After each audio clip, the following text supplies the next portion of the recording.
Vamos tratar agora do ano esportivo. Como um ex-atleta, ou um atleta do passado, deixa eu começar aqui. Primeiro com um negócio que não é esporte, Fórmula 1. Porque esse ano se discutiu muito a questão ética. Na Fórmula 1, na Ferrari, os dois corredores ajeitaram o resultado, isso foi muito discutido. Agora, passou a se discutir mais ainda esse negócio de entregar o resultado quando a seleção de vôlei, que seria campeã mundial, entregou um jogo para ficar numa determinada chave, supostamente menos complicada, e depois, agora, no fim do ano, quando no Campeonato Brasileiro, os torcedores de alguns times exigiram que os jogadores perdessem o jogo. Isso eu nunca vi. Eu acho isso, eu joguei muito futebol, assim, eu acho isso impensável, né? Era impensável. Jamais atenderia uma ordem dessa. Agora, os torcedores estão pedindo.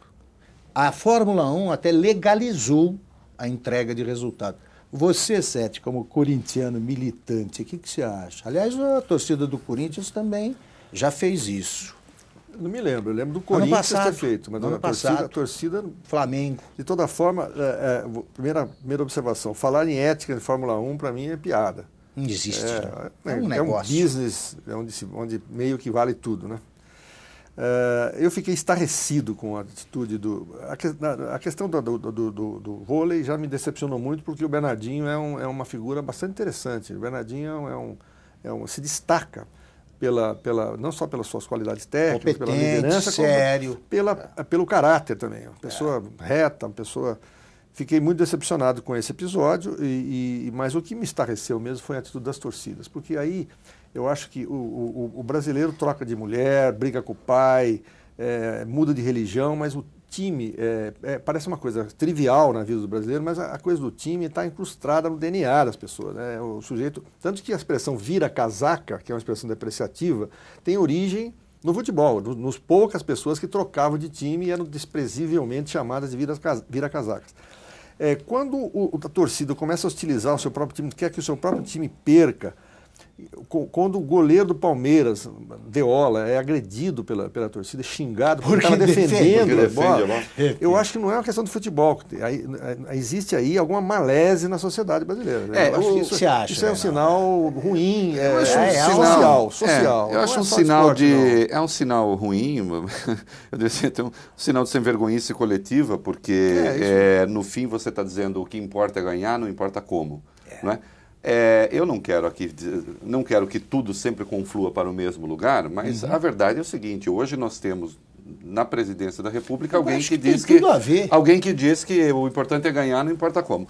Veja, evidentemente, a gente sempre pensa na seleção de 1982, do Tele Santana, 82, né?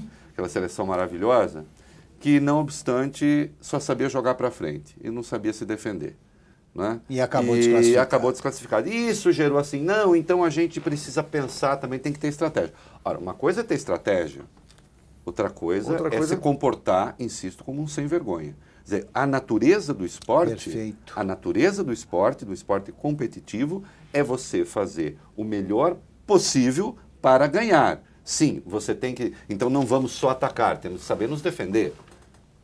Perfeitamente. Perfeito. Agora, perder o jogo é contra a natureza do esporte. Quer dizer, você não pode estar disputando alguma coisa contra a sua própria natureza. Não faz sentido. Quer dizer, o Bernardinho, para mim, caiu muitos pontos, por mais que digam, não, mas o importante é ganhar. Não, senhor. Não. É importante ganhar. Agora, é importante como se ganha. Quer dizer, nós não estamos aqui dizendo que os meios, que os fins justificam os meios. Ou seja, para eu chegar lá, qualquer meio é válido. Eu digo sempre, os meios também qualificam os fins. Dependendo do meio a que você recorre, o fim a que você chega perde completamente importância, perde valor. Reinaldo, do ponto de vista propriamente esportivo, é interessante como a sociedade reconhecia isso, pelo menos até recentemente, Sim. Porque quem é mais lembrado pelos torcedores? O time que ganhou a Copa do Mundo de 94 nos Estados Unidos nos pênaltis, ou a seleção do Tele que perdeu a seleção? Claro. É uma seleção inesquecível pelo futebol que jogava. Então, o torcedor brasileiro tinha essa capacidade que agora, de repente, pelo menos em algumas torcidas, começa a se esvair. Quer dizer, o torcer contra o próprio time para prejudicar um outro time é uma coisa Tem inexplicável. uma coisa no caso do futebol, desculpa, das torcidas organizadas. Isso aí precisa ser preso. Essa gente precisa ir para a cadeia. Isso é código penal, né? Isso é código penal, é coisa de bandido. Caso Porque de foram polícia. eles, na verdade, que criaram mais esse clima. Quer dizer, então são verdadeiras empresas, né, lutando contra outras empresas, e aí fica esse negócio, não, exige que o time perca. Não, e também fazendo o jogo de certos cartolas nos Claro, times. Né? claro. As torcidas organizadas são mantidas por cartolas e por entidades Direito a em torno dos... ingresso, verba. Exatamente. Um diretor do E- Palmeiras, e- não vou me lembrar o nome, ele chegou quando o time dele perdeu pro Goiás, perdeu ou empatou, mas enfim, que não foi para o final da Sul-Americana, e tinha o jogo seguinte contra o Corinthians, ele disse, por mim seria WO. Isso o diretor Disse do time. isso. Por O falar diretor nisso, do rápido time. parênteses, Só pra- o desastre que foi o economista Luiz Gonzaga Beluso como presidente do Palmeiras. Pois né? é, parecia que ele ia mudar. Inacreditável. Você está acompanhando uma retrospectiva do ano pelo site de Veja.